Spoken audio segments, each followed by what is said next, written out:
pour ce premier entretien sur la thématique du racisme. Qu'est-ce que le racisme? J'ai le plaisir d'accueillir Solène Brun. Solène Brun, vous êtes docteur en sociologie et chargée de recherche au CNRS depuis 2023. Vous travaillez principalement sur les questions raciales et les processus de racialisation en France.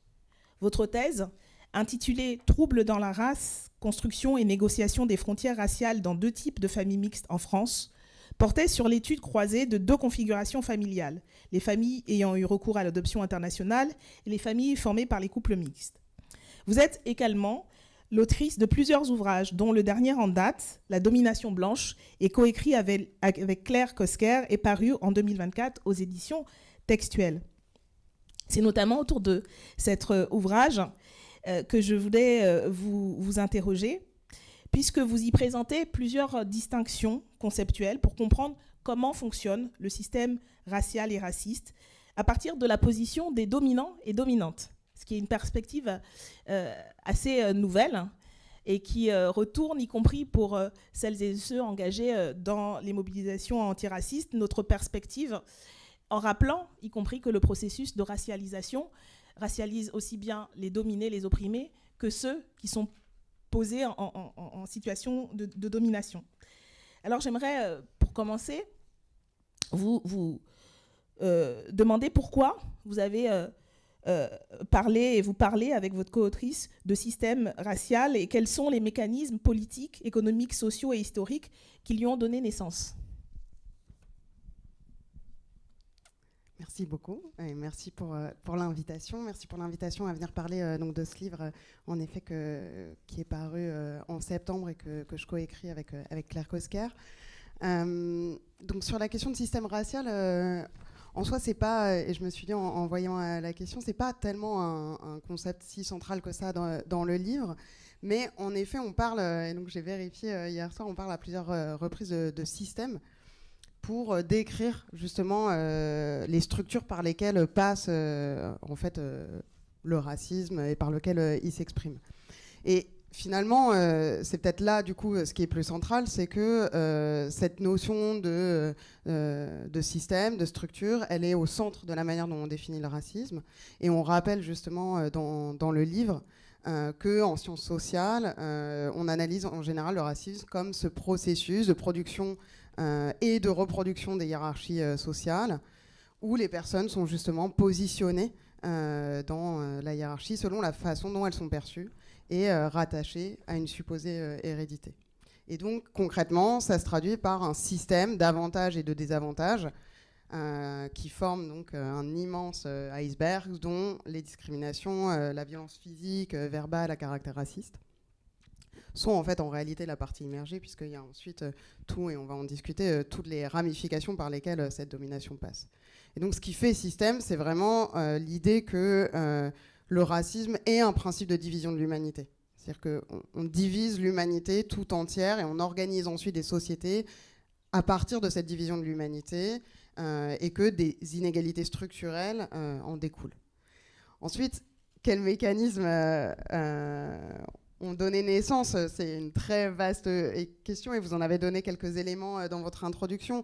Bon, nous, on est sociologues avec ma collègue et là-dessus, évidemment, on se réfère aux travaux des collègues historiens et historiennes et notamment un corps, disons, de travail, de publication de certains collègues, notamment pour la France, Sébastien Chauve et Silvia Sebastiani, qui en fait explique, contrairement à ce qu'on a longtemps dit dans l'historiographie du racisme, qui explique qu'en fait, en effet, on pourrait trouver des races du début de la racialisation du monde dans le Moyen-Âge et dans l'Europe chrétienne du Moyen-Âge, dans la manière dont cette Europe chrétienne a traité à la fois les populations juives et les populations musulmanes. Et pourquoi c'est intéressant? Parce qu'à notre avis, avec Claire, ils viennent précisément pointer le principe même de la racialisation, c'est-à-dire qu'en France, on a souvent tendance à faire comme si la question de la race, la racialisation, c'était en fait une affaire de couleur de peau et comme si l'un était réductible à l'autre. Et en fait, ce que ces collègues expliquent, c'est que donc bon, ils expliquent tout le contexte de discrimination, de ciblage très spécifique des populations juives et musulmanes, mais ils expliquent qu'il y a quelque chose qui se passe à un moment, qui est que c'est plus seulement les populations juives et musulmanes qui sont ciblées, mais y compris les convertis, c'est-à-dire les juifs et musulmans qui se sont convertis souvent de force à la religion chrétienne et qui sont donc chrétiens, c'est-à-dire qui ont les mêmes pratiques, qui ont été baptisés, qui ont les mêmes croyances, et qui continuent à être ciblés parce qu'ils sont supposés hériter d'un sang juif et d'un sang musulman qui les marquerait de manière indélébile. Et ce que les collègues expliquent, c'est qu'à ce moment-là, à partir du moment où on ne vise plus seulement, en gros, un groupe qui aurait des pratiques différentes et qui, je veux dire, quelque part, ponctuellement ou contextuellement, se comporterait différemment, et qu'on le viserait, ce qui ne veut pas dire que ce serait une bonne chose, mais que, du coup, on les viserait là pour une religion différente. À partir du moment où on vise les convertis et on vise les descendants des convertis, on met là quelque chose de biologique, de naturel, d'héréditaire, et c'est ça qui fait, en fait, le processus de racialisation. Pourquoi aussi c'est intéressant, à notre avis, de réfléchir à ça, c'est que ça dit à quel point l'antisémitisme et l'islamophobie, déjà, procèdent de la même matrice, sont intimement liés et sont aussi très anciens dans l'Europe de l'Ouest notamment, en France particulièrement, évidemment en Espagne, puisque c'est notamment dans le Royaume d'Espagne que tout un tas de ces processus sont déroulés. Mais ensuite, ce qui est intéressant aussi, c'est de voir comment, en fait, ce qui se passe dans cette Europe chrétienne-là au Moyen-Âge va entrer, en fait, évidemment en résonance avec ce qui va se passer à partir de 1492. Puisque 1492, c'est quoi ? C'est à la fois, en fait, la fin de la Reconquista, l'expulsion des Juifs d'Espagne, mais c'est aussi l'arrivée de Christophe Colomb dans l'actuelle île d'Haïti et le début, en fait, de cette conquête, de cette colonisation, du génocide et de la mise en esclavage, de la déportation et de la mise en esclavage de millions d'Africains. Et en fait, le truc, c'est que il y a une unité qui est l'Europe chrétienne, en fait, qui est que les Français, les Espagnols, les Portugais sont ceux qui, en fait, à la fois sur le territoire européen, stigmatisent, persécutent les Juifs et les musulmans, et qui ensuite, en fait, vont déporter les Africains, les mettre en esclavage, vont les transformer en noirs, vont génocider les Premières Nations dans les territoires américains et caribéens, et que tout ça, en fait, ça nous dit aussi beaucoup de choses sur d'où vient finalement ce début de la racialisation du monde et comment ça s'organise. Et en effet, après, comment ça va s'entremêler avec évidemment le développement du capitalisme et le fait de trouver des débouchés dans le processus de colonisation. Alors, qu'est-ce que dans tout ça vient faire la domination blanche ? Comment ce concept s'inscrit dans ce cadre historique Justement, la domination blanche, c'est en fait finalement l'autre nom qu'on pourrait donner au racisme, comme en fait on peut appeler le sexisme la domination masculine, et comme c'est fait, ou la domination des hommes sur les femmes et sur le corps des femmes. C'est une manière de désigner le racisme aussi par exactement ce qui se passe, c'est-à-dire la création de groupes, c'est-à-dire l'invention littéralement à la fois des non-blancs, donc qu'on les désigne comme noirs, comme arabes, comme rouges, jaunes à une époque, mais comme asiatiques aujourd'hui, qu'on invente ces groupes-là de population, c'est-à-dire qu'on invente l'homogénéité de groupes et on assigne des gens à une identité figée. Et littéralement, on les crée, c'est-à-dire qu'il y a une époque où les populations sur le continent africain ne se désignaient pas comme noires. Il n'y avait pas de sens à se désigner les uns les autres comme ça. Et donc on invente ces groupes-là, mais en fait, dans ce processus, qui est inventé, c'est aussi le groupe blanc. Et c'est ce qu'on raconte dans l'ouvrage, c'est qu'on peut aussi retracer à l'aide des travaux des collègues historiens et historiennes les processus par lesquels, justement, ceux qu'on appelle aujourd'hui blancs en sont venus à s'appeler eux-mêmes blancs et à se définir comme ça. Et ça, en fait, si c'est historicisable, si on peut le dater, le retracer, c'est bien que ça n'est pas naturel, c'est bien que tout ça est construit. Et pourquoi on utilise cette expression ? Pourquoi elle nous paraît intéressante, cette expression de domination blanche ? Déjà parce qu'il nomme le pôle dominant de la relation qui s'établit, puisque littéralement c'est donc les blancs qui décident en fait d'imposer leur division du monde et leur vision du monde au reste de la planète, et c'est comme ça que ça se produit. Et d'ailleurs quand on regarde dans toute la science raciale, toute l'anthropologie biologique, etc. Et tous les écrits divers et variés qui ont essayé d'expliquer combien il y avait de races humaines, etc. Alors, qui en trouve 3, qui en trouve 5, qui en trouve 25. À chaque fois, c'est toujours le groupe blanc qui est posé tout en haut de la hiérarchie. Et d'ailleurs, à chaque fois, c'est aussi toujours le groupe noir qui est posé tout en bas de la hiérarchie. Et ensuite, il y a des petites variations. Mais ça reste. Et c'est important aussi, parce que je pense que c'est important de le savoir pour penser encore le contemporain. Et ensuite, on utilise aussi ce terme, alors qu'on n'invente pas du tout, hein, et qu'on emprunte notamment à ce philosophe Charles Mills, parce qu'il nous paraît adéquat pour justement décrire la manière dont ce système d'avantages et de désavantages fonctionne, comme je le disais tout à l'heure. Et c'est un terme aussi, et on explique longuement dans le livre, et du coup, voilà, je vais pas pouvoir expliquer en détail pourquoi, mais on préfère et on utilise ce terme plutôt que celui de privilège blanc, par exemple. Notamment parce qu'il nous paraît moins statique. C'est-à-dire que en fait, les privilèges sont des ressources qu'on détient ou qu'on détient pas, et puis on peut très rapidement en faire le tour. Je peux compter et on peut savoir combien les uns et les autres on détient. Mais ça, disons qu'on raisonne en stock, c'est-à-dire qu'on raisonne de manière figée de qu'est-ce qu'à un instant T. Déjà, les individus, très individuellement, et donc avec un centrage sur chacun, peut-être plus que sur les structures, mais qu'est-ce que chacun détient ou pas.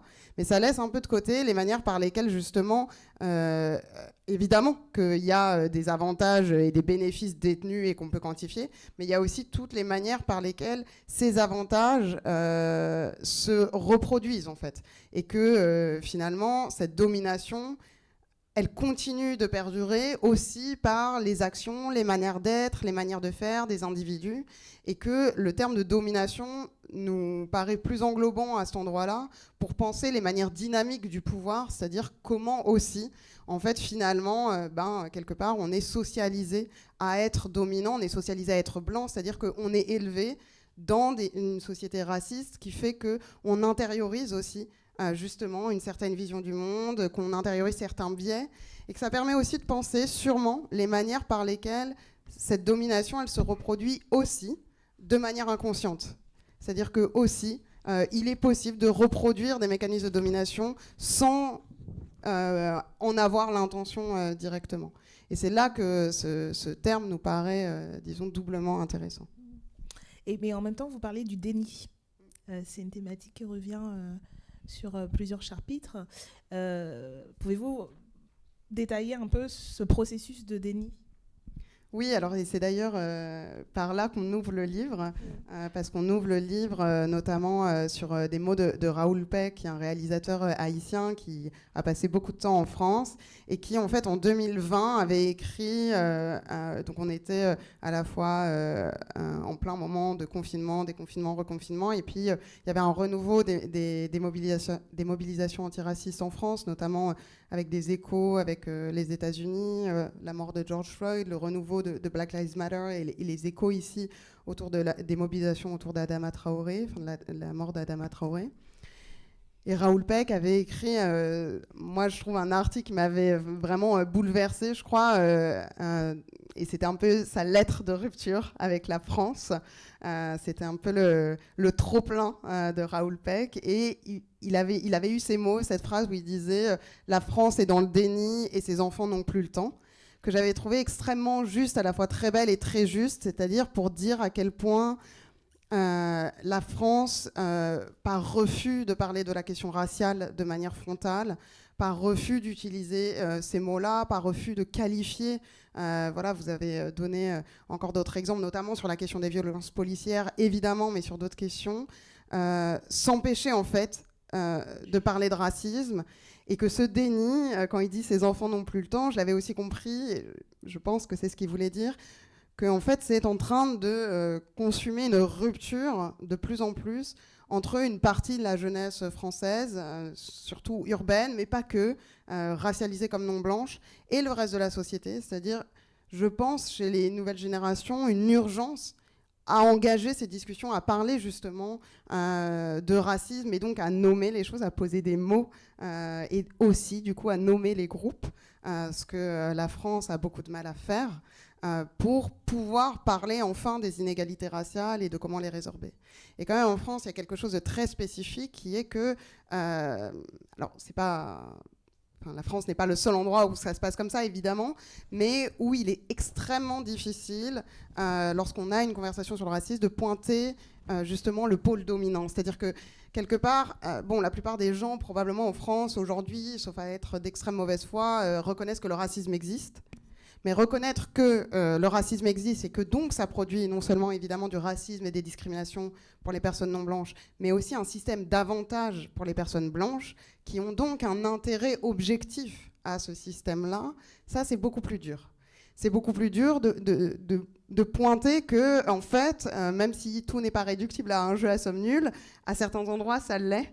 Et c'est rigolo qu'on soit aujourd'hui à l'Assemblée nationale, parce que quelque chose que j'aime bien dire, notamment aux étudiants, quand je leur en parle, c'est de leur dire, prenez l'Assemblée nationale, on a 577 sièges. Si on veut plus de personnes non blanches représentées, fatalement, ça fait moins de sièges pour les personnes blanches. C'est tout. Il n'y a pas de raccourci. Mais en réalité, c'est la même chose pour les femmes, c'est la même chose pour les ouvriers. Si on veut plus de femmes, il y aura moins d'hommes. Si on veut plus d'ouvriers, il y aura moins de classes supérieures. Et il n'y a pas de raccourci. On ne va pas pouvoir contourner cette question-là. Et je pense que, à force de dire qu'on a tous intérêt de la même manière au combat antiraciste, je pense qu'on oublie qu'un système qui produit des désavantages produit forcément des avantages et qu'il va falloir aussi engager cette conversation-là pour ne pas faire comme si, en fait, finalement, le système se reproduisait alors que personne n'y avait intérêt et que personne, d'ailleurs, ne comprenait pourquoi, en fait, le racisme perdurait. Ça n'est pas vrai. Et ça empêche, à notre avis, de voir vraiment comment, justement, les choses s'organisent, comment elles fonctionnent et comment elles se reproduisent. Et cette discussion, elle est très compliquée à avoir. On imagine pourquoi, parce qu'elle pointe aussi des responsabilités collectives, individuelles. Ça implique de se poser, des questions sur la position qu'on occupe, etc. Et encore une fois, l'idée n'est évidemment pas de dire qu'il y aurait un grand complot et des assemblées générales de personnes blanches qui décident comment opprimer les personnes non blanches. C'est évidemment pas comme ça que ça fonctionne. Évidemment que par plein de mécanismes, c'est très inconscient. Et pour autant, on peut bénéficier d'une situation de privilège sans avoir l'intention d'en bénéficier. Et c'est comme ça que fonctionnent d'ailleurs la plupart des rapports sociaux. Ensuite, le déni français, il est aussi très lié, parce qu'il y a le déni lié à la position majoritaire, et ça, c'est valable, encore une fois, pour la position, par exemple, masculine, qui est souvent présentée comme le neutre, l'universel, et ça, c'est très vrai de la position blanche aussi. C'est le neutre, c'est l'universel, c'est le non marqué, et ne sont racialisés, justement, que les non-blancs, que ceux qui sont structurellement exclus de l'universalisme, justement, enfin, qui ne peuvent pas prétendre à être universels, puisqu'ils sont irréductiblement particularisés. Mais il y a aussi, je pense, une histoire très française dans la manière dont, justement, l'universalisme français, qui est sûrement un faux universalisme, a été pensé, et la manière dont la République aussi, en fait, contrairement à ce qu'on pense, a été saturée par ces questions raciales. Et là, on a à nouveau des travaux de collègues historiens et historiennes qui ont montré tout ça et qui ont montré à quel point notre République avait aussi été fondée notamment par le biais de ses colonies sur la question raciale et sur cette domination-là. Et que tant qu'on n'ouvre pas non plus cette question-là, probablement qu'on n'arrivera pas à avancer contre ce déni français en particulier.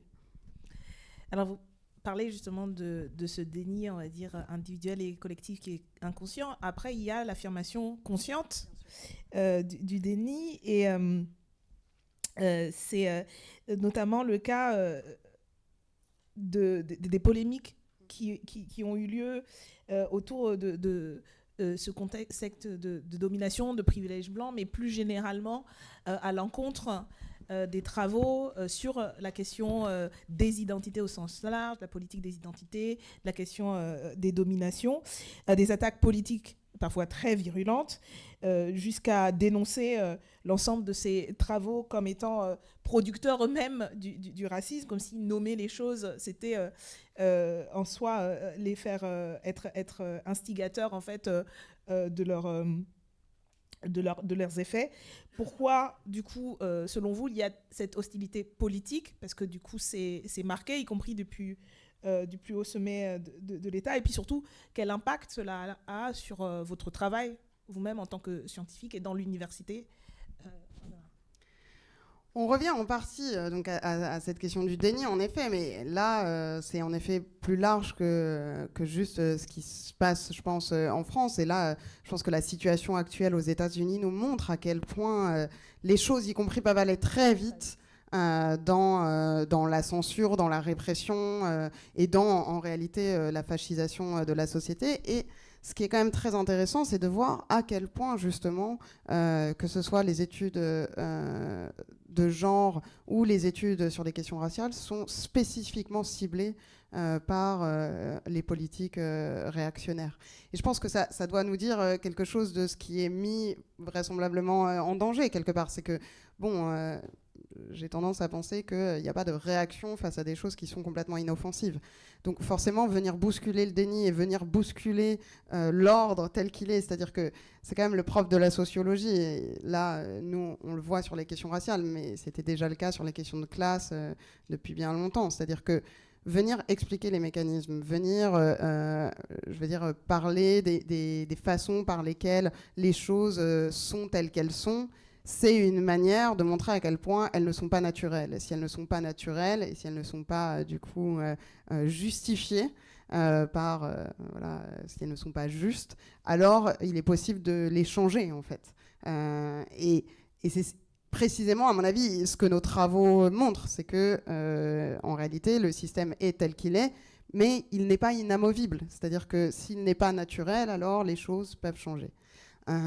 Et là, à cet endroit-là, forcément, on vient, à mon avis, bousculer quelque chose. On vient notamment bousculer la domination blanche, c'est-à-dire qu'en la nommant et en essayant notamment de briser le déni autour de cette question, ça met fatalement, puisque ça met en lumière, ça met en danger, je pense, cette domination blanche. Alors, en restant très modeste, cela dit, sur le rôle des chercheurs et de la sociologie à cet endroit-là. Mais, donc, c'est comme ça que j'explique ces attaques. Je pense qu'il faut être, y compris très vigilant et vigilante en France, parce que ces attaques ont déjà commencé, ça fait plusieurs années, et c'est, je pense, toujours très mauvais signe dans une démocratie quand les sciences critiques et les sciences sociales en premier chef sont attaquées.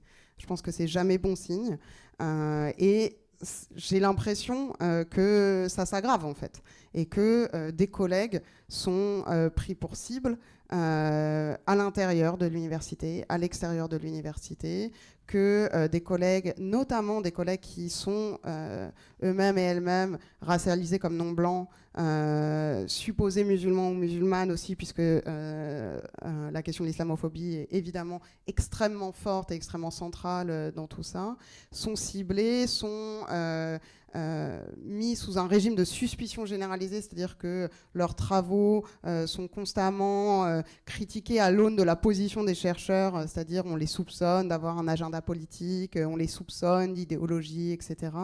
Je pense que c'est très grave. Je pense aussi que si, en tant que corps professionnel, si les enseignants-chercheurs, les chercheurs et les chercheuses ne font pas bloc les uns avec les autres, je pense que je veux dire, ça va commencer par les chercheurs supposés musulmans, musulmanes, les chercheurs noirs, et ça va ensuite concerner beaucoup d'autres catégories de chercheurs, et je pense qu'on n'a pas du tout intérêt collectivement à aller vers là. Donc bien sûr que ça impacte les travaux, ça impacte la manière dont on prend la parole, ça impacte la manière dont on accède ou pas à des postes. Je veux dire, tout ça, évidemment, enfin, notre milieu professionnel n'existe pas en dehors de ces rapports de domination. On est un milieu professionnel qui est extrêmement blanc. Il se trouve que je fais partie des très privilégiés, et c'est pas non plus un hasard. Je veux dire, je suis sociologue des questions raciales. Je sais très bien que il est tout à fait possible que si j'avais été une femme noire foncée, signer ce livre aurait pu avoir des conséquences plus graves pour moi. Si je travaillais sur les questions d'islamophobie en étant musulmane ou supposée telle, probablement que ce serait plus compliqué pour moi, et que le fait d'être très clair, de passer relativement, est un avantage. Je veux dire, je travaille là-dessus, je le sais, et je pense que Enfin, voilà, je le constate. J'espère que les choses vont bouger, mais il est indéniable que le climat pèse sur les collègues, qu'on a des collègues qui ont décidé de quitter la France pour travailler ailleurs, tant c'était compliqué et tant les attaques étaient virulentes et que ça a impacté en fait non seulement leur travail, mais aussi je veux dire, leur santé mentale et probablement physique de rester dans cet environnement-là. Donc je pense que ce qui se passe est très préoccupant et que j'espère que voilà, en parler, écrire aussi, puisqu'on le fait avec nos armes et qu'on est sociologue et que voilà, c'est ce qu'on fait, peut servir à ouvrir des espaces de discussion pour quand même aller vers du mieux. Et encore une fois, le spectacle de ce qui se passe aux États-Unis d'Amérique actuellement, avec le démantèlement littéralement du département d'éducation et après la série de mesures où on enlève des mots. Là aussi, on a l'impression d'être dans le scénario de 1984. C'est une référence qui est presque éculée, qui était devenue presque éculée jusqu'à aujourd'hui où on la voit se déployer in real life, comme on dit. Là aussi, c'est plus qu'un avertissement, en fait, de cela. Et c'est d'autant plus important, et je vous en remercie d'avoir accepté cet entretien, parce que ça vous met aussi j'allais dire, en danger d'une certaine manière, parce que ça vous expose, mais effectivement, on a besoin de ces outils analytiques. Donc merci beaucoup.